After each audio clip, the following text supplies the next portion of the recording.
2 নম্বর airport গেটে আমাদের কাকু কাকিমার বিখ্যাত চপ, আলুর চপ, বেগুনি আর পেঁয়াজ। কাকু বহুদিন ধরে এখানে চপ বিক্রি করছে। আমরা মাঝে মধ্যেই নিই। আগে তো প্রচুর নিতাম, এখন নেওয়া হয় না, কারণ সবারই রোগ ভোগ ধরে গেছে।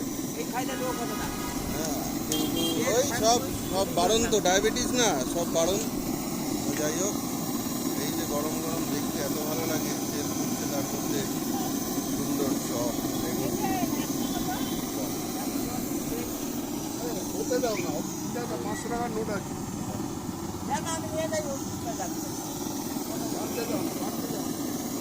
এখন চপ বেগুনি কত করে গো পিস? 6 টাকাই, 6 টাকাই তো, 6 টাকা করে যাই নেবেন 6 টাকা। চলে আসুন, এই যে আমাদের স্যান্ডউইচও আছে।